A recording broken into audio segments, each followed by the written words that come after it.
Today we're diving in and looking at an initial Global B tune on the blue Silverado with the Whipple 3-liter. Stick around.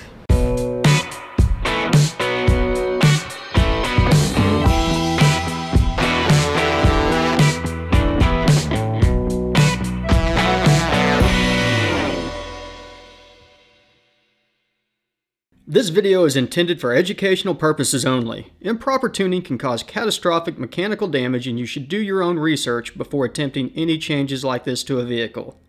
Attempt custom tuning at your own risk. What's going on, everybody? Welcome back to the garage, and we are talking about Global B tuning. I wanted to get into kind of like the initial first setup tune that we do on any vehicle. We basically have things that we go through and check, but before we get into that, I'm pulling everything up on the laptop over here.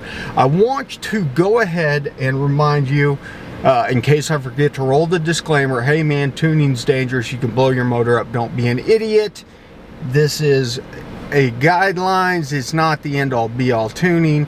And also take into account that this is Global B, this is brand new, nobody else is sharing any tuning information on Global B out there. So some of this is going to change as time goes on. This is kind of the first steps for people who are wanting to get into Global B tuning right now. It is just hitting the market for availability. There are guys out there that know, have a pretty good idea of what's going on. Then there's a bunch of guys out there that don't know diddly squat about tuning, much less Global B tuning. And of course, the old Surface Pro here is running super slow. Just mind you, so we might have some waiting that we have to do as we get everything loaded up here. Some of the other things to be aware of on the Global B platforms, you'll notice you've got to have your dongle connected to even open a tune file. Whenever you read a tune, it's not reading it from the ECU, it's going out to the HP Tuner server and downloading a stock tune. And then whenever you save it, you still have to have this to open it. On top of that, you're always going to need an internet connection whenever you're reading or writing these tunes. Without an internet connection, it will fail, it will not write. So what I'm doing right now is I'm going to pull up, I've got my number 38 tune on here, and I'm going to do a comparison of my stock tune. There's going to be a lot of things that show up on here as being changed from stock till now. We're not going to address all of them because this is just the base, like, first tune. This is where you start at whenever you start tuning this. And based on everything that changes, we may or may not touch it in the base tune. Like, for example, we're in the Airflow General tab right now, and you can see the map sensor is set up for 425, negative 325. It's a 4-bar map sensor. That is because this has a Whipple supercharger on it.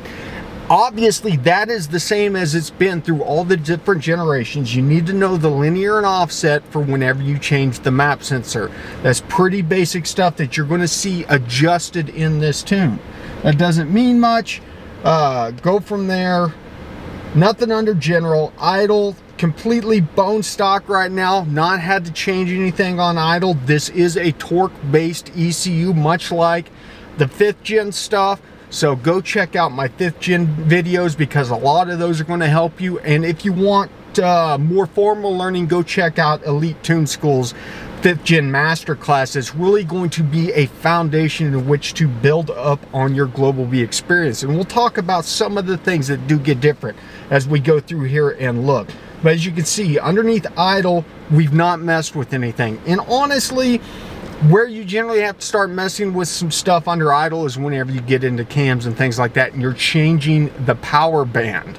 So on virtual torque, be it 5th gen or Global B, the virtual torque matches our dyno basically chart of what it would be. And so if we install parts that would cause us to lose torque at the bottom end of it but raise horsepower at the top or move the peak torque curve, we have to make adjustments for that in the virtual torque tables. That being said, when we make those adjustments in the virtual torque tables though, a lot of times the stuff that we find in these tables, like the idle, which is based off the torque, is going to work because we've updated the torque. So you will find in a lot of situations, I don't mess with these tables under idle unless I need to do something like bump the RPM up or something like that. But for a first tune, we're skipping that. Now we're back under airflow. As I said, pretty straightforward what we need to adjust on this stuff if we have an updated map sensor, things like that. Now, MAF versus airflow frequency calibration. This is where it gets a little bit interesting, wonky, whatever you want to call it. For one, the curve is inverted. So normally we would see the curve go up in higher frequencies. In this case, we see it go down in higher frequencies, and based on the scaling of the MAF curve, we have more resolution kind of in the meat of the curve. What we are going to eventually run into in this situation is it's not as easy to compensate for. We have limits. 4,063 pounds per hour is a limit on there. From stock, if we look at these numbers, we go up to 3,455. Pretty darn close. 500 pounds per hour is less than 100 pounds per hour per cylinder. We go over to my tune that's adjusted, we're peaking out at 3,800 pounds per hour essentially on the MAF, and it's not done yet. It may go higher. So even at the 8-9 psi of boost that we're running on this, we have the chance to go out and get into the max of this table and having to go to a bigger MAF tube in order to compensate for it, because whenever we go to a bigger MAF tube, our hertz are going to drop down to maintain the temperature that the hot wire MAF needs. So what you see that I've done here, and what I kind of always do in a situation like this where I've added boost onto there, is I'm going to fatten up the top end of this.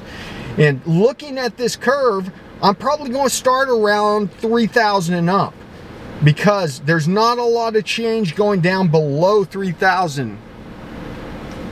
It's going to depend on what kind of power adder. This being a Whipple, honestly, we'll shoot past 3,000 really quick. So on a MAF, it really doesn't matter. And remember, a MAF, for the most part, should work regardless, because we're pulling air through the same tube with the same element. We're just pulling more air. So maybe beforehand we were getting to, where are we at here? 1,287 hertz. Now we might be getting to 1,163 hertz.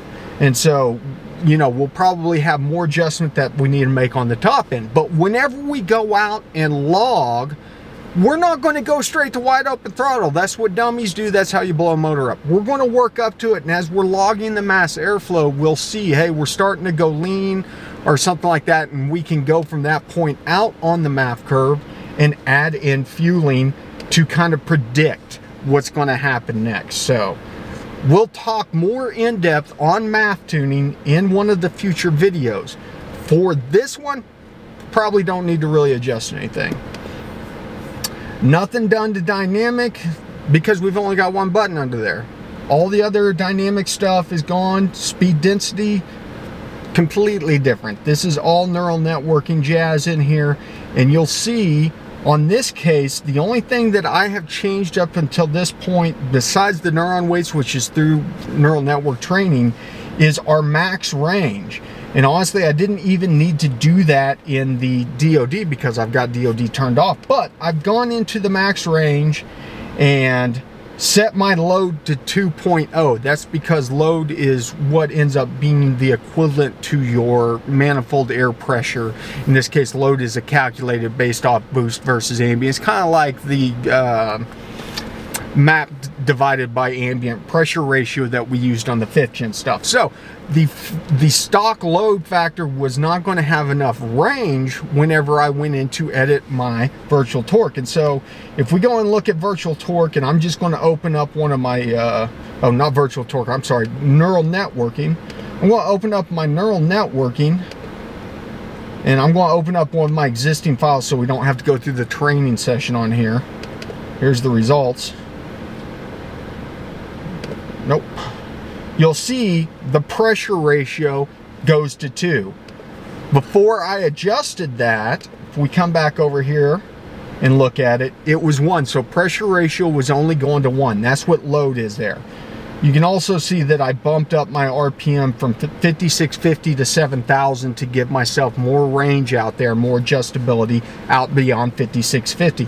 It still goes beyond that. Just because you don't see it on the graph doesn't mean that the neural network can't interpolate beyond those points. So if you were to hit 2.1 or something on the load, it's still going to interpolate out to that. We just can't make adjustments for that. Gotta take a drink. So that is the one thing, or I guess technically 2 things I have changed: maximum range, high lift, and then same thing, maximum range on DOD. Here you can see the RPM still 2800 because DOD kicks off above that. Neither here nor there. And then these biases and neuron weights are trained. So those have been changed based on adjustments I've made over the different things. So that's the only thing that you're really going to probably need to adjust on speed density if you're going into a boosted setup for a first start. Electronic throttle. Don't need to worry about this on your first initial tune. Some situations this is going to be 100% across the board. On a PD blower like we have on this, that's too much throttle and you get terrible parking lot driving. And instead of trying to tune that out through the torque, I went in here and lowered it down so the throttle can only go open so far, and it limits boost in low RPMs. But as you can see, by 2000 RPMs, I've got it being able to go wide open throttle. The rest of it's been done on driver demand. Variable camshaft. Nothing changed on variable camshaft, and you'll see why whenever we dive into actually tuning, why I haven't set the camshaft at certain phasing degrees, stuff like that. That's completely stock. Turbo supercharger, not on this platform. So exhaust, catalyst check, turned off. Standard stuff. Min ECT's 300, never hitting it. Max over 1, we're ignoring the catalyst warm up. And honestly, you don't have to change that. If you let the vehicle get up to temperature before you start logging, you're not going to have issues with that. Okay, going into fuel. Once again, nothing changed. Very interesting. You're going to see I've got the narrow bands in place, and I even have long terms on.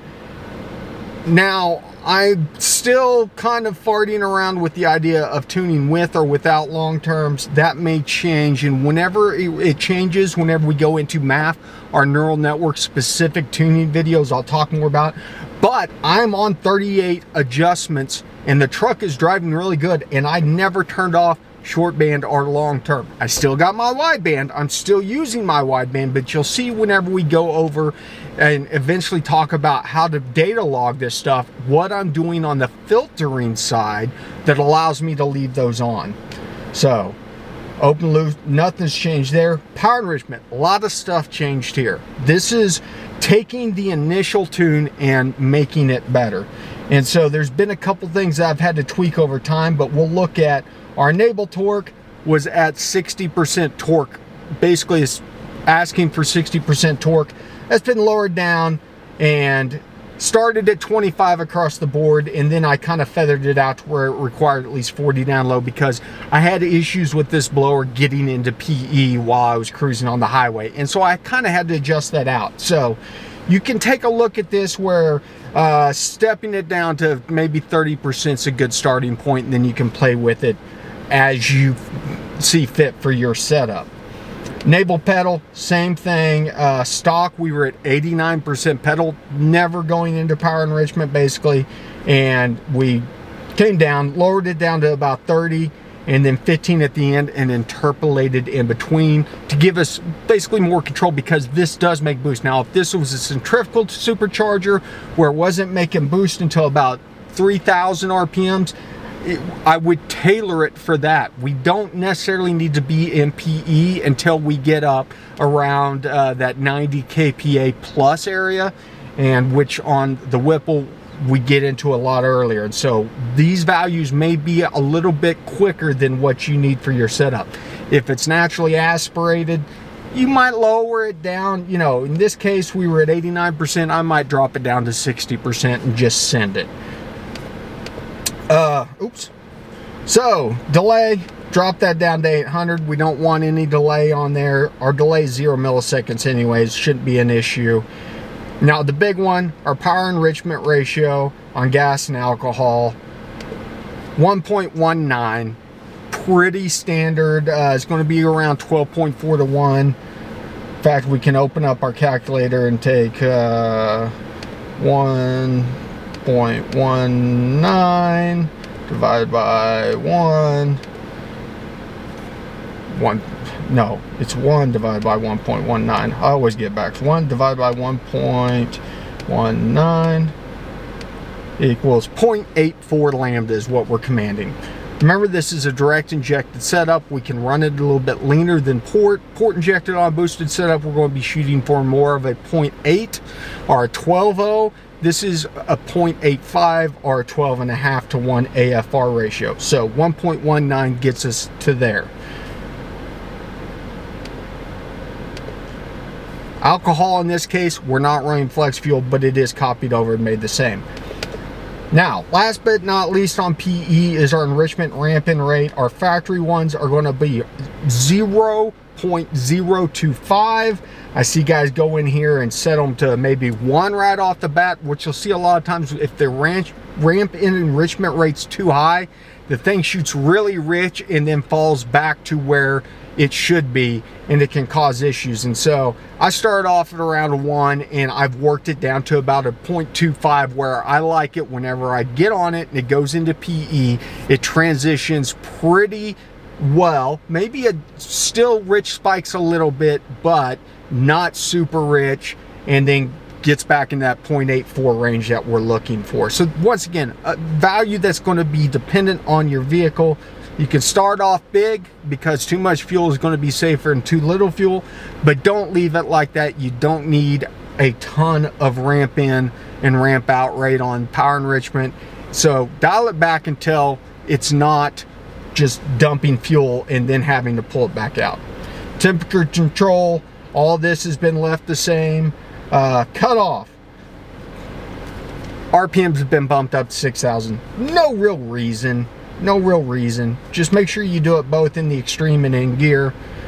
Lean fuel saving. This is going to be your displacement on demand, your variable torque hardware. This has a sliding cam in it. Whatever the hell that is, I have no clue. I just turned it off. Doesn't work. So don't even have to mess with the disable RPM. If you log displacement on demand status in the scanner, you'll notice that it just stops working whenever this is switched to none. Then of course flex fuel is all stock. Now, where we're going to see the biggest shift is on the spark tables. A lot of spark going on here for different reasons. Obviously the high octane table, I've gone in and pulled timing out on the higher air mass ranges to be safe, because we are running boost, and we are running boost that's capable of making boost at 1,000 RPMs. Now, if we, as I said, if we run a turbo or centrifugal blower, it would be different. We would have that timing pulled out more up top and it would taper out, but here we taper more from air mass down. And so let's look at the difference table. You can see up top even, I've got it back to the stock readings without advancing much. But here in the mid area, it had a lot of timing in there that this setup did not like, and I've had to pull timing up to 10 degrees at 1400 because of the positive displacement blower. But this works the same as everything else. You know, I went in and took like 5-6 degrees out basically of the almost entire table to be safe, and then started working the spark back up. Low octane is just high octane minus 6 degrees. Copy your high octane table over after you've made a change and take 6 degrees out. I like to leave the low octane table in there. I don't like to do high equals low octane because it doesn't give you any buffer if something happens, bad tank of gas, all that jazz. I want to have a fallback. So that's what that is. Then the rest of these are kind of things I played with. Flex fuel, these are copied over from a different tune. Ignore that. Same with PDA. But Base humidity removal, like you can see it's going to add or take some timing out. I've zeroed that out so it won't affect it. We're running off of our base spark table without it. IAT, I've dumbed it down some where we were starting to pull at 86 degrees. Now we're not pulling until 140, and honestly, that means we're never going to be pulling because the IAT is still in the MAF on this, and we are compressing the air. So whatever the MAF is reading, we're probably running at least 15 to 20 degrees hotter into the intake manifold. That's why it's important to have knock sensors. What else we got? ECT, engine coolant temp, zeroed out so it's not affecting us. ECT, IAT, correction, no, don't use it. And then if we open up this, we're not going to really touch on this, but if we open up this base table, you'll notice that there's other axes on here. And so there's actually a 4D table essentially that we have to scroll through these multi-axes to see all the different stuff. We just turned all that off because that's a pain.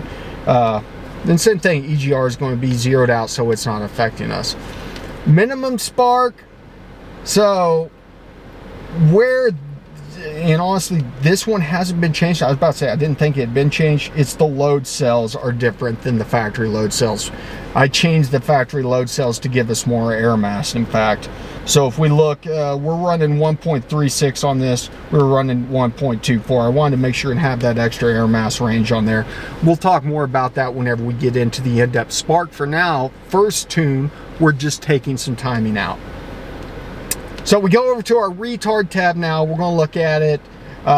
We've knocked down our max delta to 3 degrees from 6, I believe it was. No, 4. And then max step from 5 to 3. Recovery rate, we've gone in, looked at our recovery rate, the higher RPMs, and basically adjusted that out some. That stuff probably don't really need to mess with it. The big stuff that we want to look at is the burst knock retard, because this is anticipation of knock. Doesn't mean knock's there, but it'll show up as knock on the scanner. So the big things is to look at your base versus cylinder air delta, zero that out because it has a degree in there, and then DOD if you're running it, which we're not. Then you can zero out hold time and decay time. It is not necessary. Once the base table is zeroed out, you're good. And then the burst learn, we zero those out so it can't do any burst learn. Also want to double check that you don't have stack retard versus cylinder. Some cylinders will already have some timing dialed in to take out. On your platform, you may have some. A lot of times on the Corvettes and the Camaros, you might see it. You can usually take that out and just tune the entire table. Dwell, bone stock, knock sensors, pretty big. These things are super sensitive from the jump. So what we do is we come in here and make the adjustments. Look at these. These things were 4 down to 2, and we're at 8 down to 6, 5.4. So we start at about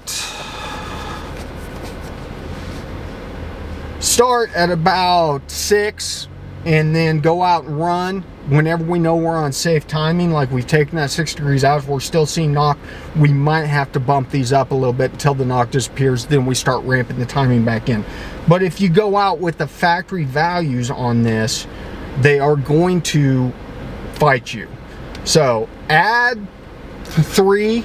I would say I would just add 3 to all the cylinders as a starting point and see how it responds. See if you're still getting knock. If you're not, like you'll get knock on a stock, completely stock vehicle. That's how sensitive they are.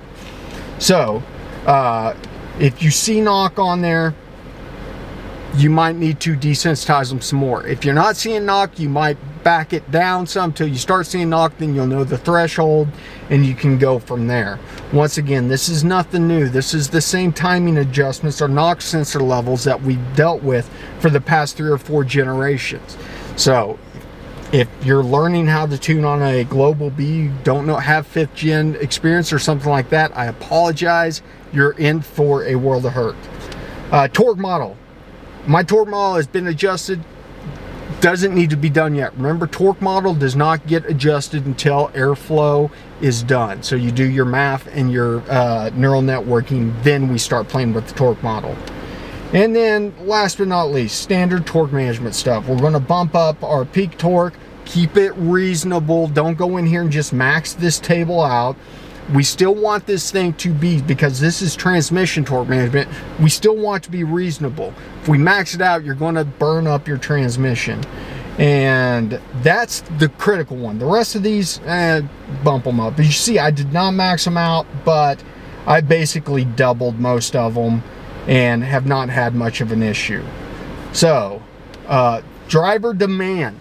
This one is very specific. I want to say from the jump, on your first tune, you're not going to adjust anything on driver demand.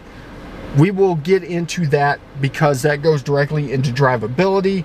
And on this platform, it was very critical to shape this lower throttle area stuff to where it wasn't so crazy. As you can see, I'm running way lower here, but up in these areas I picked up a lot more by getting the throttle open. And whenever I was asking for the throttle to be open, I wanted the throttle to be open, and by shaping the driver demand table, it's giving me more control over the throttle. So that's it. That is literally it. We'll look underneath engine diagnostics. This isn't going to touch on trans. I don't have the trans ECU unlocked. So there are a couple quick things under engine diagnostics to look at, but this is basically the start point of the tune for this truck. Now, there will be things that we change whenever we go over and we'll say, hey, we're going to get into neural networking or mass airflow and stuff like that. But those will be covered under the appropriate videos for that topic, so it doesn't get jumbled up. I wanted to get this out to you guys as, hey, this is what you need to have set up before you do anything else. Doesn't mean that you're ready to load this in and go out and log on this. Based on your setup, if it's naturally aspirated with bolt-ons, yeah, do that. You can go out and log on this. It'll probably be perfectly fine. And then you can watch the map or the neural network videos later to fine-tune that stuff out. If you're boosted, don't. Good chance this is not going to be enough. It'll drive, just stay out boost. Be honest with you, I could load in this as a stage 1 adjustment and go out and drive, and as long as I didn't, you know, give it more than 20% throttle, it's going to do perfectly fine. The neural networking side of this works with the closed loop in a way that it really will somewhat learn as you go. But the more radical the modifications get, the more that we have to kind of say we're in this location and the tune needs to be in this location. We need to push it in that direction so the neural networking can make the correct assumptions about what changes need to be made. That's essentially what we're doing, is retraining that network to say, it's used to saying, oh, this is normal operations. Now we're saying this is the normal operations, and if you deviate from this, make adjustments to get back to normal operations, whereas stock, this was the normal operations, and if something like fuel deviated, it would make adjustments that way to get the fuel back to it. So keep that in mind, and keep your eyes peeled. These videos are going to start rolling out pretty quick here, so if you haven't subscribed already, make sure and subscribe, set the bell up, all that jazz, so you get notifications if you're interested in the Global B, because we're going to be rocking and rolling and cooking with gas real quick on Global B stuff. Listen, I'm going to get back to it. You guys know the drill. Thanks for stopping by the garage. And before you post down below, I know I talk fast, but it's a video. You can go back and rewind and watch it again. Remember, ABT, always be tuning.